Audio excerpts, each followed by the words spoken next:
시청자 여러분 안녕하십니까? 뉴스타트 3부 시작합니다. 첫 소식 중동부터 가보도록 하겠습니다. 트럼프는 이란을 상대로 한 군사 작전을 한 달 넘게 할 수도 있다면서 지상군 투입 가능성까지 내비쳤습니다. 큰 파도는 아직 시작도 안 했다며 이란을 강도 높게 압박했는데 미 국내 여론은 우호적이지 않습니다. 워싱턴 신윤정 특파원이 보도합니다. 이란 공격 개시에 뒤 트럼프 대통령이 처음 모습을 드러낸 공개 석상은 공교롭게도 명예훈장 수여식이었습니다. 제2차 세계대전과 베트남 전쟁, 아프가니스탄 전쟁 유공자 3명에게 훈장을 수여했습니다. Maybe I could ask your families to stand because they're beautiful families. I got to meet them and please. 트럼프 대통령은 이번 공습과 관련해 미군은 세계에서 가장 강력해 쉽게 승리할 것이라면서도 전쟁 장기화 가능성을 배제하지 않았습니다. We projected 4 to 5 weeks, but we have capability to go far longer than that. We'll do it, whatever. 트럼프 대통령은 특히 상황에 따라서는 이란에 지상군을 투입할 수도 있다고 언급하며 이란 내 하메네이 측근 그룹들을 향한 압박 수위를 높였습니다. 언론 인터뷰에서도 다른 대통령들과 달리 자신은 지상군에 대한 울렁증이 없다면서 필요하면 보낼 수 있다고 말한다고 밝혔습니다. 또 다른 인터뷰에서는 큰 파도는 아직 일어나지도 않았다. 더 큰 것이 곧 다가온다며 추가적인 대규모 공격 가능성을 경고했습니다. 그렇지만 피트 헤그세스 국방부 장관은 이번 군사작전이 이라크전처럼 길어지지 않을 거라며 트럼프 대통령의 엄포와 수위를 달리했습니다. 지상군 투입 가능성에 대해서도 언급을 피했습니다. This is not Iraq. This is not endless. He called the last 20 years of nation-building wars dumb. 트럼프 대통령이 이란 공습의 성과를 포장하고 있지만 미 국내 여론은 그렇게 우호적이지 않습니다. 이런 가운데 미 CNN 뉴스 여론조사 결과 미국 국민 10명 가운데 6명은 트럼프 대통령의 이란 공격을 지지하지 않고 현지 파병에 반대하는 것으로 나타났습니다. 워싱턴에서 YTN 신윤정입니다. 네, 이번 전쟁이 중동 전체로 확대될 조짐을 보이는 가운데 이란에서는 지금까지 500명 넘는 사망자가 발생한 것으로 추산됩니다. 미군 전사자는 4명으로 늘었고 미 F-15 전투기 3대가 추락하는 장면도 포착됐습니다. 신호 기자가 보도합니다. 철탑 뒤로 전투기가 종이 비행기처럼 빙빙 돌면서 떨어집니다. 쿠웨이트의 미군 기지 근처에서 F-15 전투기가 3대나 추락했습니다. 조종사들은 낙하산을 펼치고 비상 탈출했습니다. 이란의 공격이 아니라 쿠웨이트 대공방어망의 오발 사고였다고 미군 중부사령부가 밝혔습니다. I am aware of the loss of 3 U.S. Air Force F-15Es overnight in the region. I am grateful for the safety of the crews, and we know that this was not from hostile enemy fire. 미군은 함정에서 이란 해군을 향해 토마호크 미사일을 쉴 새 없이 발사하는 장면을 공개했습니다. 지금까지 이란을 상대로 수만 발의 미사일과 폭탄을 투하했고 1000곳 이상의 목표물을 타격했다고 강조했습니다. America, regardless of what so-called international institutions say, is unleashing the most lethal and precise air power campaign in history. 이란 혁명 수비대도 보복 공격으로 중동에서 500개 목표물을 타격했다면서 결사항전 의지를 다지고 있습니다. برای اینکه اراده نیروهای مسلح و اراده ملت رو بشکنیم. لذا ما باید آشورایی امروز بجنگیم و با اراده بسیار قوی‌تر بجنگیم. 전쟁 사흘째 미군에서도 전사자가 나왔습니다. 이란 혁명 수비대는 미군 사상자를 500명 이상으로 주장했지만 미군 발표는 이보다 훨씬 적었습니다. 이란에서는 폭격을 맞은 초등학교 학생들을 포함해 500명 넘게 사망하고 131개 도시가 타격을 받은 것으로 집계됐습니다. 레바논 무장정파 헤즈볼라는 이스라엘에 로켓을 발사하면서 이란 편으로 참전했습니다. 반대로 이란의 미군 기지 공격으로 피해를 본 걸프 6개국은 이란의 군사적 대응을 경고하는 등 전선이 중동 전체로 확대되는 양상입니다. YTN 신호입니다. 이란은 미군 시설뿐만 아니라 걸프 국가들의 에너지 시설까지 드론으로 집중 겨냥하고 있습니다. 이 여파로 액화천연가스 LNG와 국제유가가 폭등하면서 전 세계 에너지 시장이 출렁거리고 있습니다. 정유신 기자가 취재했습니다. 공습 사이렌 속에 급히 대피하는 직원들 뒤로 검은 연기가 피어오릅니다. 현지 시간 2일 사우디아라비아 최대 정유시설인 라스타누라 공장에 접근하던 이란 드론 2대가 요격됐습니다. 드론 잔해가 떨어지면서 예방적 조치로 가동이 중단됐다고 사우디 에너지부는 밝혔습니다. 미국과 이란의 협상 과정에서 중재국 역할에 앞장선 카타르도 드론 공격을 피하지 못했습니다. 정확한 피해는 알려지지 않았지만 공격 직후 라슬라판에서 액화 천연가스 LNG 생산을 중단했다고 카타르 에너지부는 밝혔습니다. 카타르는 미국에 이어 세계 2위 천연가스 수출국으로 우리나라를 포함한 아시아와 유럽 국가들이 주요 수입국입니다. LNG 시설 가동 중단 여파로 천연가스 선물 가격이 유럽은 50%, 아시아는 40%가량 치솟았습니다. 공격 대상이 된 걸프국가 외무장관들은 이란에 대한 군사적 대응까지 나서며 공격 중단을 촉구했습니다.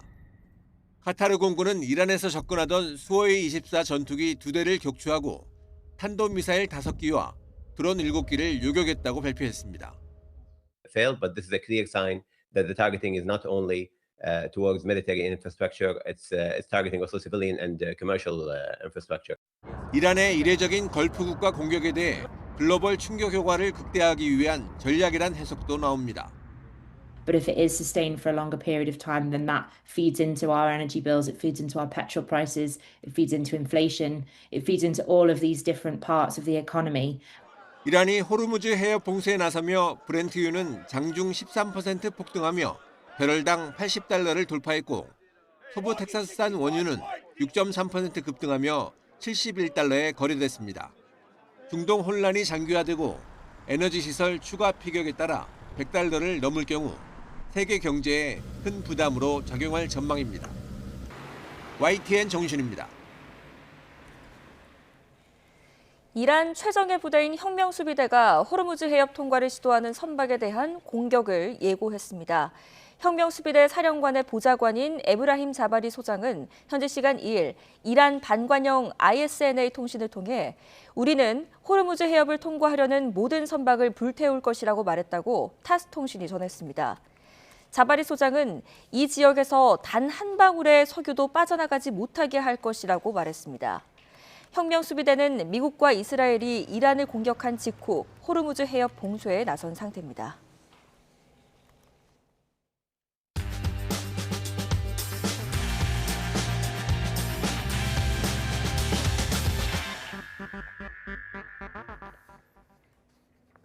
(3월 3일) 화요일 스타트 브리핑 시작합니다. 미국과 이스라엘의 이란 공습 이후 긴장감이 최고조에 달하고 있는 중동 상황부터 짚어보겠습니다.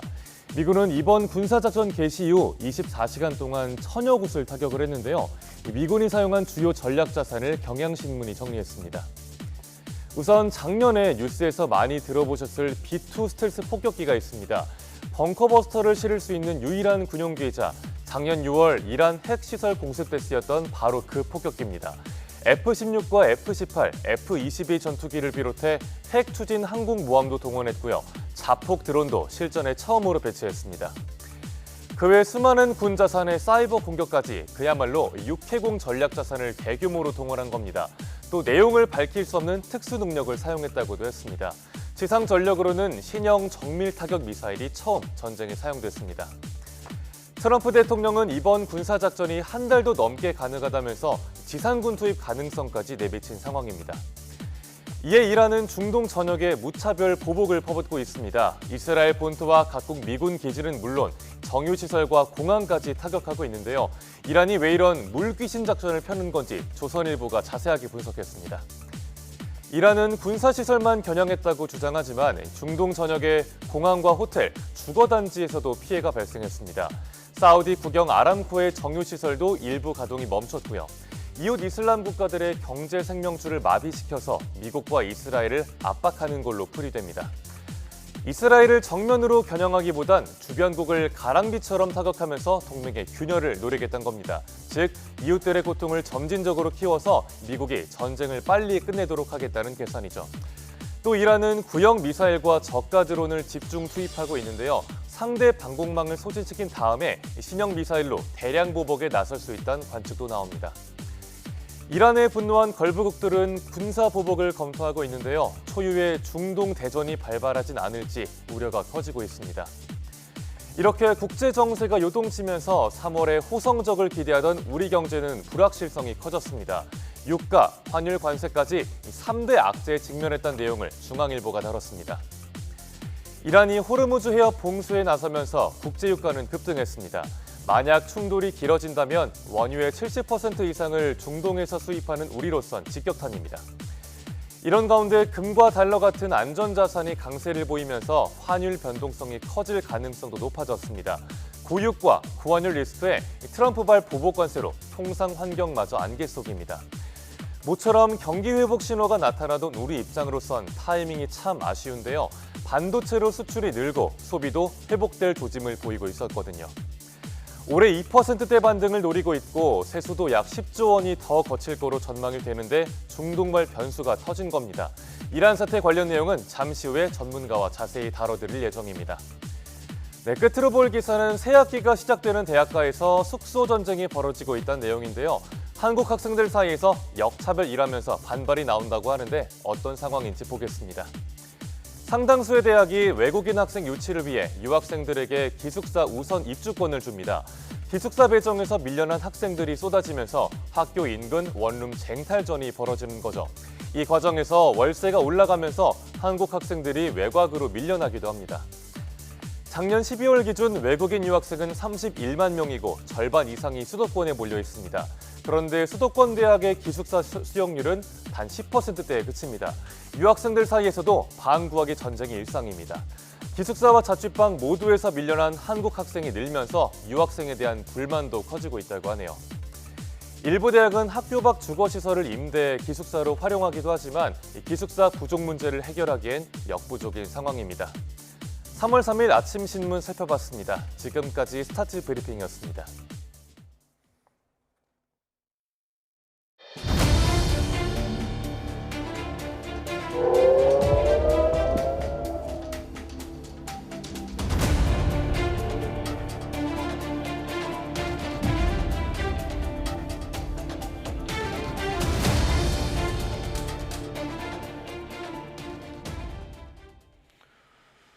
네, 다시 중동으로 가보겠습니다. 트럼프가 이란의 지상군 파견이 가능하다는 원칙까지 피력했습니다. 반격에 나선 이란이 호르무즈 해협을 봉쇄하고 무차별 공격까지 가해 글로벌 경제가 충격을 받을 것으로 우려됩니다. 마영삼 전 이스라엘 대사, 서은수 상명대학교 경제금융학부 교수 두 분과 함께 관련 내용 알아보도록 하겠습니다. 두 분 어서 오십시오. 네, 안녕하세요. 자, 주말 사이에 굉장히 놀라운 뉴스가 전해졌어요. 대사님, 이렇게 트럼프, 미국이 전면전에 나설 거라고 예상을 하셨습니까? 상당히 어려운 예측이었습니다. 예. 왜냐하면 미국으로서는 전쟁에 깊숙이 개입한다는 것이 매우 국내 정치적으로 어려운 상황에 그렇죠. 놓여 있었습니다. 예. 그래서 핵 협상을 통해서 문제를 해결하지 않을까라는 데 대해서 많은 사람들이 그렇게 예측을 했었습니다. 그런데 결국은 이제 트럼프 대통령이 무력 행사를 하는 것으로 결정을 했고 예. 여기에 이스라엘하고 합동 작전을 수행을 하고 있습니다. 그 말은 이란의 핵 무장에 대해서 가장 강력하게 이제 반대하고 있는 것이 바로 미국과 이스라엘인데 예. 미국으로서는 어떻게 해서든 핵 확산을 막아야 된다는 이런 아주 중대한 목표를 가지고 있고 네. 이스라엘에서는 생존을 위해서 주변에 있는 국가가 핵무기를 갖는 것은 허용할 수 없다. 이런 이제 두 가지 목표가 같이 있었습니다. 그런데 이게 이번에는 마지막으로 무력 행사를 해야 되는 시점이고 이것을 놓치면은 다시 그런 기회가 찾아오기 힘들다라고 판단을 예. 한 것 같습니다. 그런데 말씀하신 것처럼 이게 당장 내부 정치적으로 봤을 때는 누구도 선호하지 않는 선택이었던 것 같아요. 당장 트럼프의 핵심 지지층이라고 할 수 있는 마가 세력에서도 비판의 목소리가 굉장히 크게 나오던데요. 지금 국면 한번 살펴볼까요? 어떤 상황입니까? 미국의 경우에는 지금 국내 정치적으로 트럼프 대통령이 상당히 수세에 몰려 있습니다. 그렇죠. 예.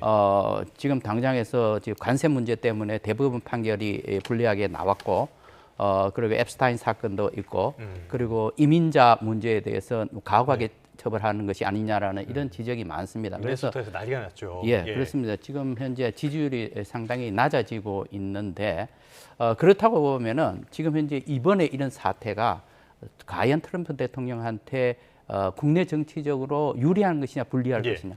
만약 매우 단기적으로 목표 달성을 한다면은 유리할 수 있습니다. 그런데 지금 현재는 트럼프 대통령이 4주, 5주 또는 6주 얘기도 지금 하고 있기 때문에 이게 장기화된다고 한다면 결코 유리할 수가 없습니다.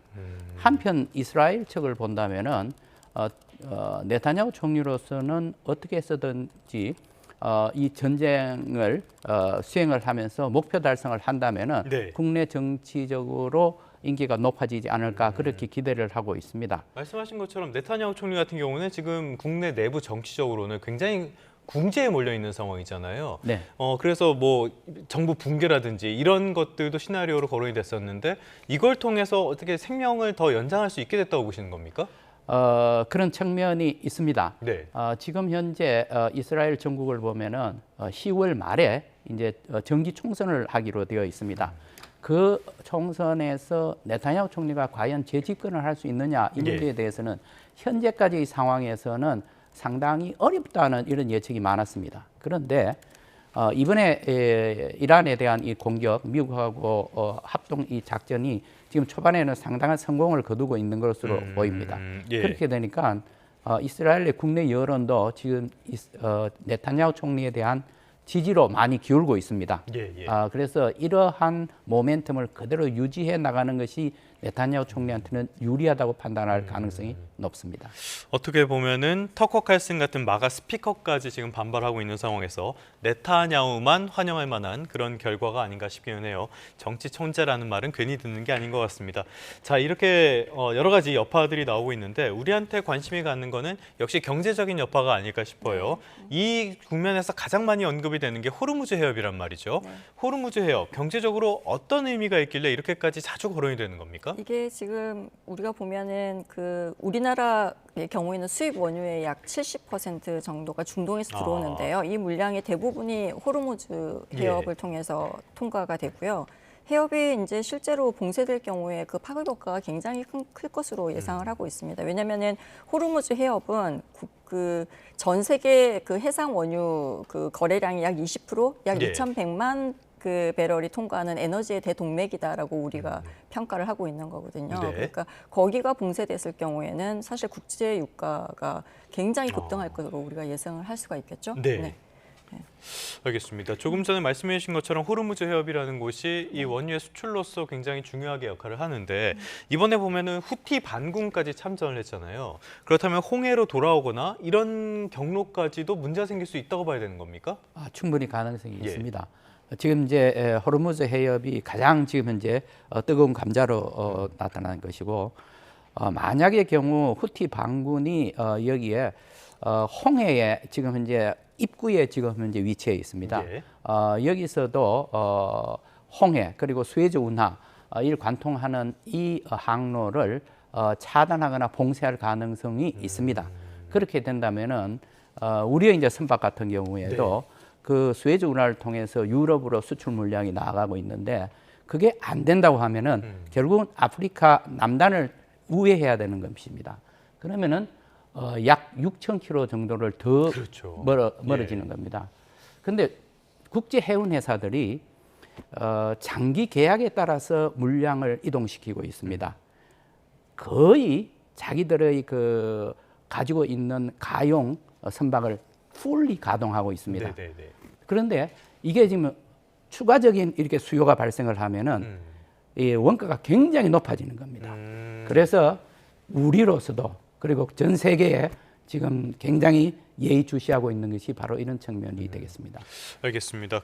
당장 여파가 있긴 있었죠. 국제유가의 반응이 많았던 것 같습니다. 네, 일단은 제가 보니까 국제유가가 우리 아까 말씀드린 것처럼 이 이제 호르무즈 해협이 이제 봉쇄될 가능성 때문에 굉장히 크게 이제 상승을 한 걸로 볼 수가 있어요. 그래서 브렌트유 같은 경우에는 장중 한때 배럴당 82달러를 돌파를 했어요. 그래서 13% 정도 급등을 했거든요. 근데 이게 어떻게 보면 시장에서 서킷 브레이커가 발동되는 그러한 수치 정도로 굉장히 크게 올랐고요. 최근까지 한 60불 이렇게 언저리였는데요. 네, 82달러까지 돌파를 했기 때문에 이제 그러다가 종가 기준으로 어쨌든 한 8, 9% 정도 오른 지금 79달러대에서 마감이 이제 됐거든요. 그래서 그리고 뭐 WTI도 8%대로 상승을 하면서 14개월 내에 가장 최고치를 지금 기록을 했습니다. 네, 그래서 뭐 지금 만약에 실제로 해협이 봉쇄될 경우에 이제 바클레이즈 같은 경우에 예측한 수치를 보면은 배럴당 120달러까지 오르가 굉장히 크다라고 보고 있고요.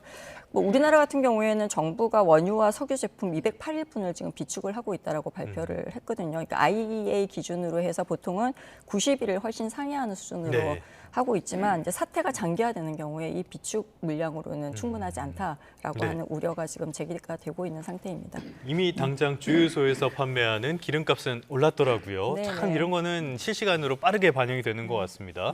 자, 이번엔 금융시장도 한번 봐야 되겠는데요.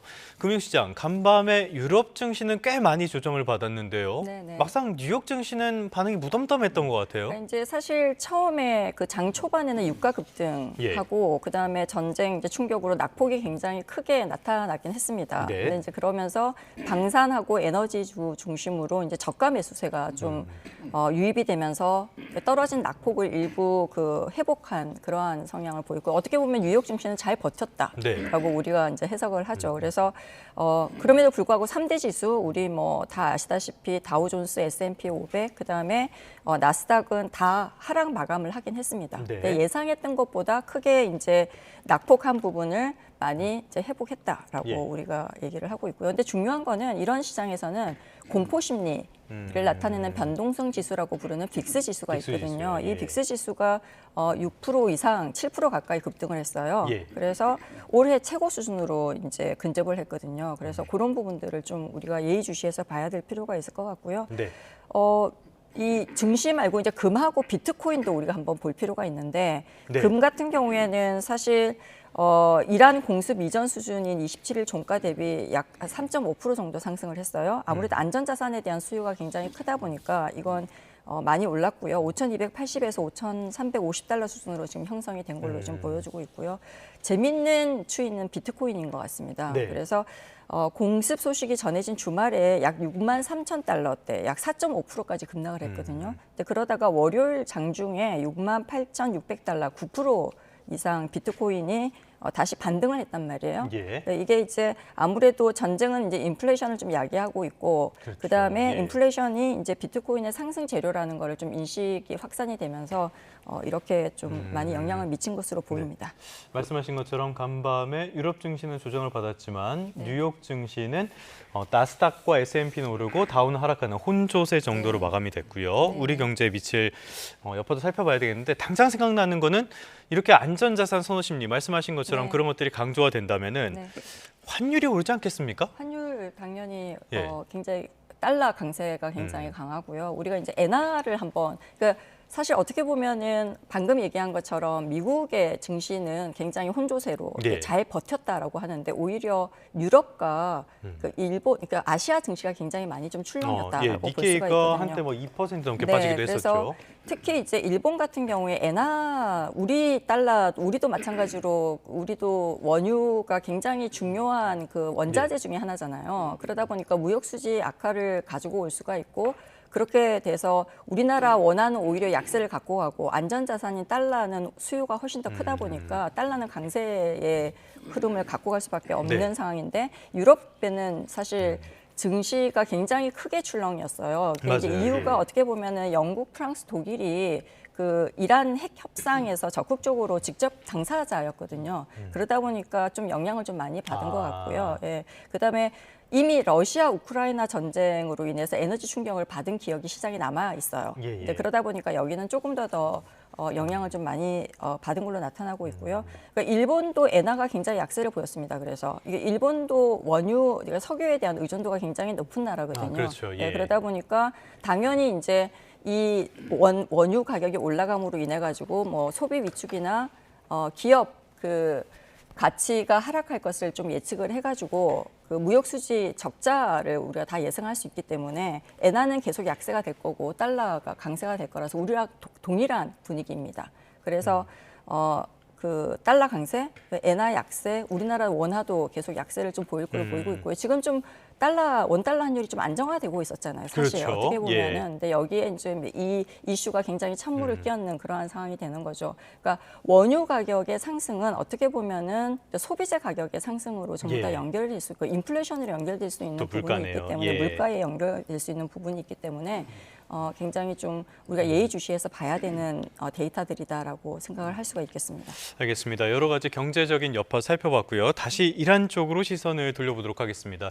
하메네이 최고 지도자는 이번 공습으로 사망을 했고요. 이제 관심은 이 지도체제 누가 다음에 어떤 그 전체 결정권을 갖고 갈 것인가 이 부분에도 관심이 쏠리거든요. 어떻게 전망을 하십니까?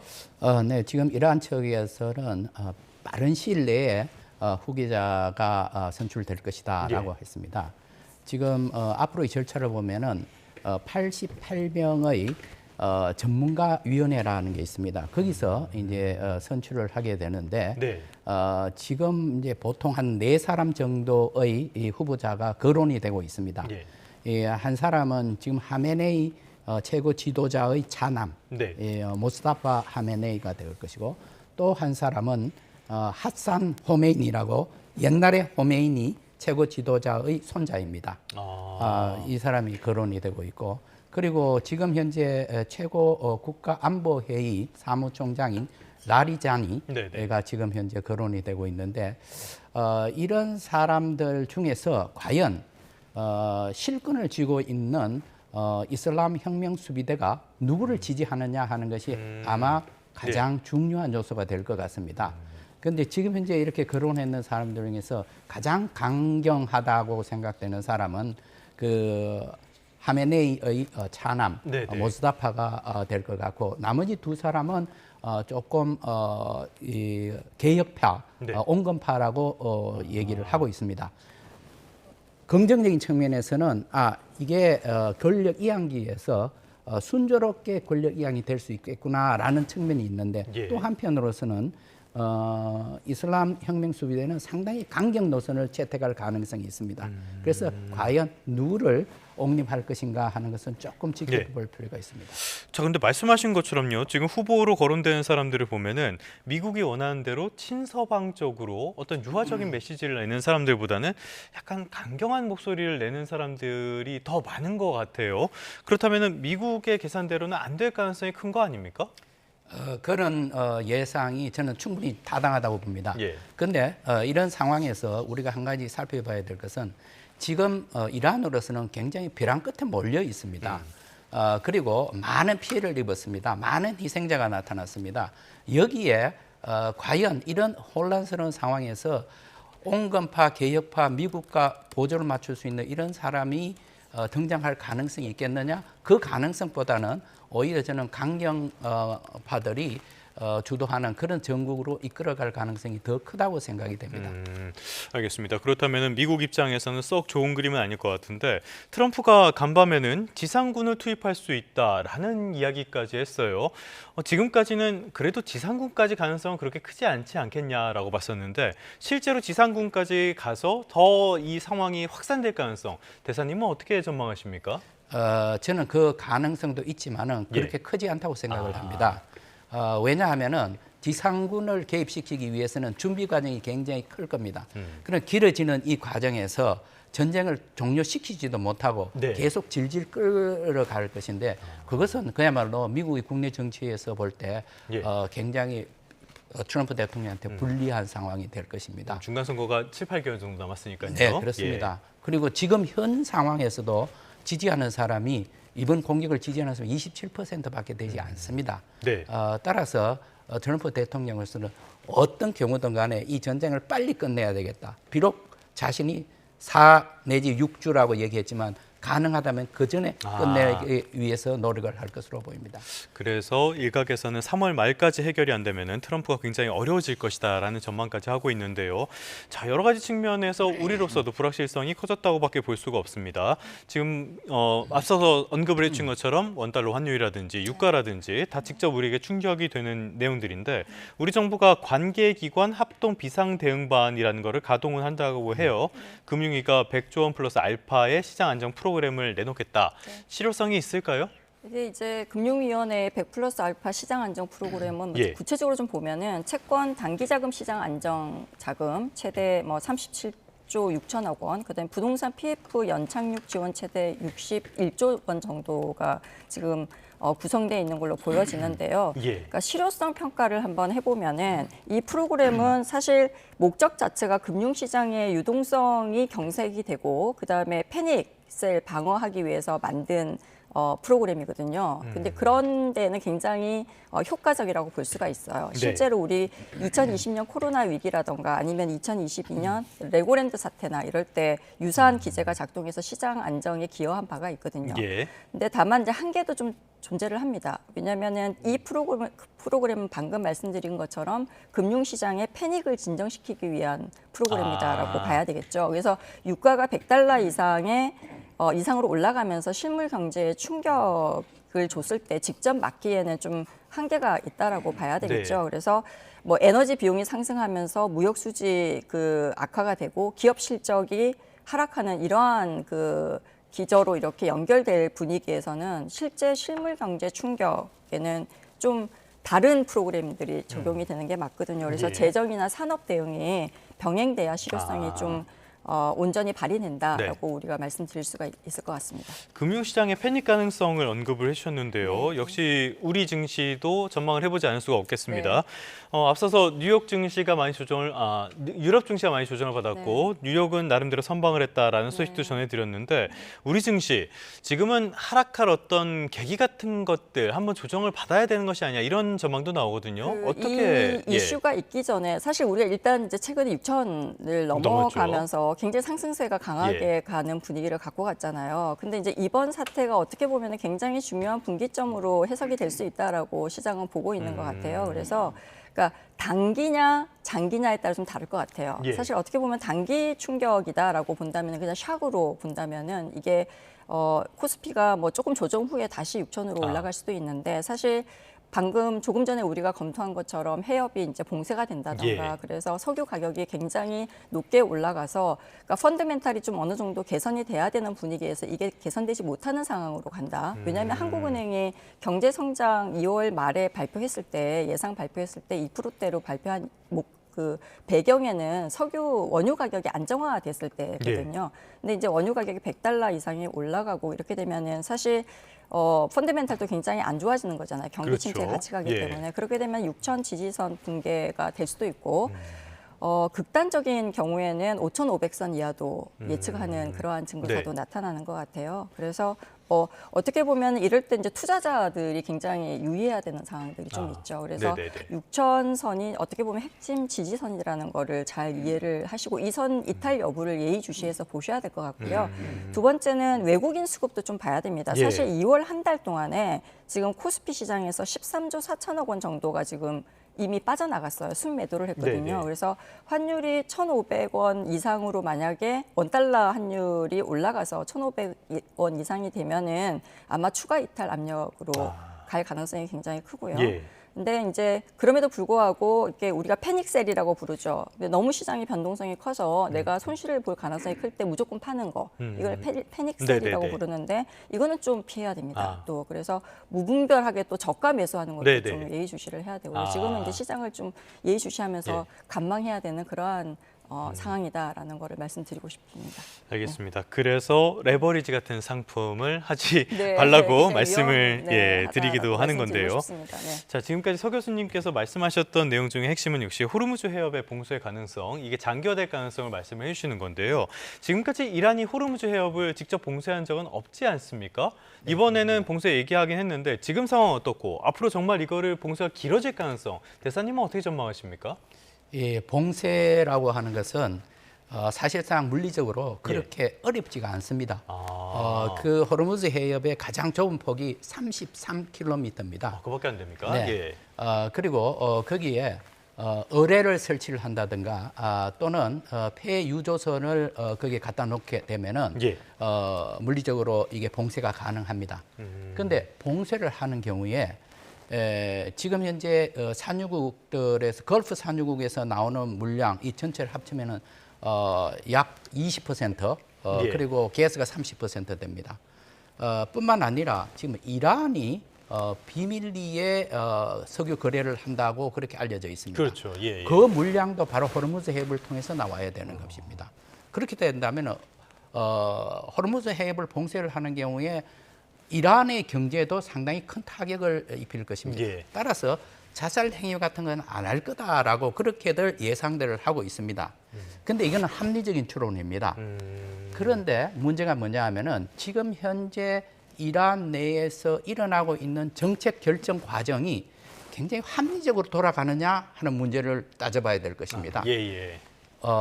하메네이 최고 지도자가 사망한 다음에 상당히 이상한 결정들이 나오고 있습니다.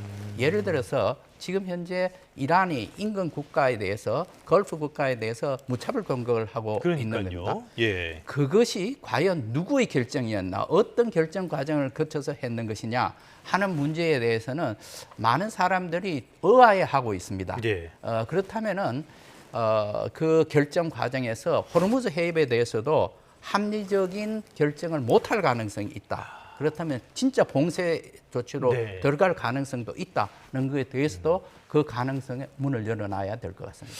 말씀하신 것처럼 지금 이란뿐만이 아니라 관련된 모든 나라에서 별로 정상적인 의사결정이 안 나오고 있어서 우려가 큰데요. 앞으로도 상황을 계속 지켜보면서 전해드리도록 하겠습니다. 지금까지 마영삼 전 이스라엘 대사, 서은숙 상명대학교 경제금융학부 교수 두 분과 함께했습니다. 오늘 말씀 고맙습니다. 네, 감사합니다.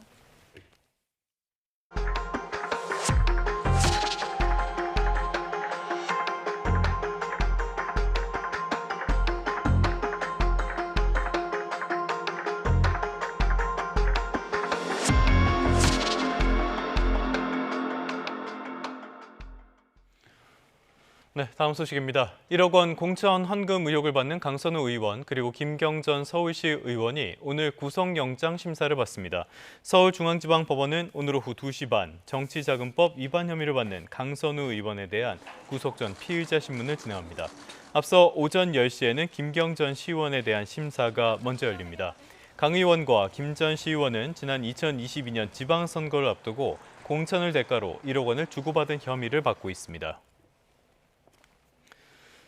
강선우 의원은 돈을 요구한 적이 없고 받은 줄도 몰랐다. 김경전 서울시 의원은 강 의원 측이 먼저 돈을 요구했다. 이렇게 서로 책임을 피하는 진술을 펼쳐오고 있습니다. 경찰은 김 전 시의원이 금품 제공을 제안하자 강 의원이 돈을 받기로 결심했다고 구속영장 신청서에 명시를 했는데요. 법원에선 어떤 판단이 나올지 주목됩니다. 정현우 기자입니다. 지난해 12월 말 1억 공천 헌금 의혹이 불거지며 경찰은 세 사람을 집중적으로 소환해 조사했습니다.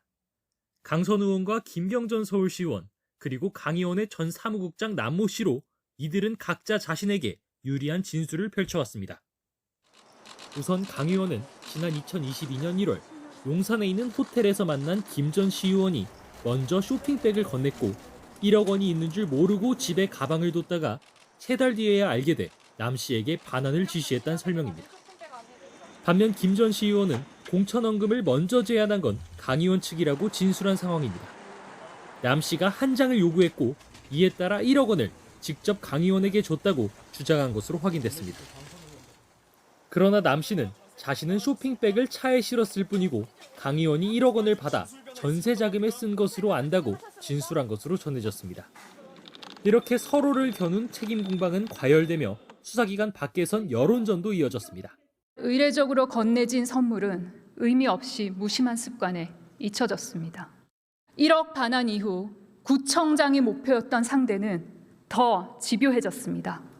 현재 제가 하지 않은 그런 진술 그리고 추측적 보도가 너무 난무하고 있는 것 같습니다. 개인적으로 상당히 안타깝게 생각합니다. 지금 성실히 수사에 임하고 있습니다. 일단 경찰이 신청한 구속영장엔 김 전 시의원이 먼저 남 씨에게 큰 거 한 장을 하겠다라고 말했고 남 씨에게 이런 얘기를 전해들은 강 의원이 공천원금을 받기로 마음먹었다는 내용이 적혀 있습니다. 일단 경찰에선 강 의원과 김 전 시의원 모두 금품을 주고받을 의사가 있었다고 판단한 것으로 보이는데 법원에선 어떤 결정을 내릴지 주목됩니다. YTN 정현우입니다. 다음 소식입니다. 2박 3일간의 싱가포르 국빈 방문 일정을 마친 이재명 대통령이 오늘은 두 번째 국빈 방문국인 필리핀으로 이동합니다. 이 대통령은 현지 시각으로 오늘 필리핀 마닐라에서 페르디난드 로무알데스 마르코스 주니어 대통령과 정상회담을 열고 국빈 만찬을 함께합니다. 청와대는 양국이 이번 방문을 계기로 방산 등에서 실질 협력을 강화하고 원전과 조선 등 미래 산업 분야의 공조 기반을 다질 것으로 기대하고 있습니다. 당정은 오늘 미국과 이스라엘의 이란 공습 사태와 관련해 간담회를 진행합니다. 국회 외교통일위원회 소속 더불어민주당 의원들과 외교부는 오늘 아침 8시 반 국회의원 회관에서 간담회를 열고 이란 공습 사태 관련 국제 정세와 우리 국민의 안전 대책 등을 논의할 계획입니다. 국민의힘은 민주당 주도로 통과된 사법 3법에 대한 대통령 거부권을 요구하면서 오늘부터 장외투쟁에 돌입합니다. 장동혁 대표 등 지도부와 의원들은 어제 오후 국회에서 출발해 청와대까지 사법 악법 철폐 대국민 호소 행진에 나섭니다. 당 지도부는 앞으로 2주에 걸쳐 장외투쟁에 집중한다는 계획인데 대국민 규탄 대회와 전국 순회 투쟁 등을 검토하고 있습니다. 네, 끝으로 출근길 날씨 살펴보겠습니다. YTN 야외 스튜디오 연결합니다. 원희다 캐스터. 네, 원희다입니다. 네, 서울 쪽은 비가 그친 것 같네요. 오늘 지금 날씨 상황은 어떻습니까? 네, 밤사이 강수구름이 동쪽으로 이동하면서 서울 등 내륙은 비와 눈이 대부분 그쳤습니다. 다만 곳에 따라 도로 살얼음이 예상되고요. 특히 강원도를 중심으로는 많은 눈이 쌓여 있는 곳이 있어 교통안전에 각별히 유의하셔야겠습니다. 네, 그럼 비가 그쳤으니 오늘은 기온이 다시 오르는 걸까요? 네, 그렇습니다. 3월의 첫 출근길이자 새 학기가 시작되는 오늘 아침에는 쌀쌀하지만 한낮에는 예년보다 온화해지겠습니다. 현재 2.5도를 보이고 있는 서울 기온 앞으로 12도까지 올라 일교차가 크게 벌어질 전망입니다. 지금도 강원 산간을 중심으로는 대설경보가 지속하고 있습니다. 고성 향로봉은 60cm가 넘는 누적 적설을 기록하고 있는데요. 오늘 밤까지 최고 20cm의 추가 적설이 예상되고요. 특히 낮까지 시간당 1에서 3cm 안팎으로 강하게 쏟아질 수 있어 습설로 인한 피해 없도록 주의하셔야겠습니다. 동쪽 내륙은 오전까지, 경북 동해안과 제주도는 오후까지 눈비가 이어지는 곳이 있겠습니다. 자세한 지역별 기온입니다. 현재 서울 기온은 2.5도, 대전 3도, 부산 7.4도로 어제보다 낮은 곳들이 많습니다. 한낮에는 서울과 대구 12도, 광주 16도까지 오르는 등 눈이 이어지는 일부 동해안을 제외하고는 예년과 비슷하거나 조금 높겠습니다. 금요일에는 또다시 전국에 비나 눈이 내리겠고요. 주말부터는 아침 기온이 영하로 내려가며 꽃샘추위가 찾아올 전망입니다. 정월 대보름인 오늘 동쪽 지방은 구름이 많이 끼겠지만 그 밖의 지역은 하늘이 차차 개면서 개기월식 관측이 가능할 것으로 보입니다. 저녁 8시경 붉은 달을 감상해 보시기 바랍니다. 지금까지 YTN 원희다입니다.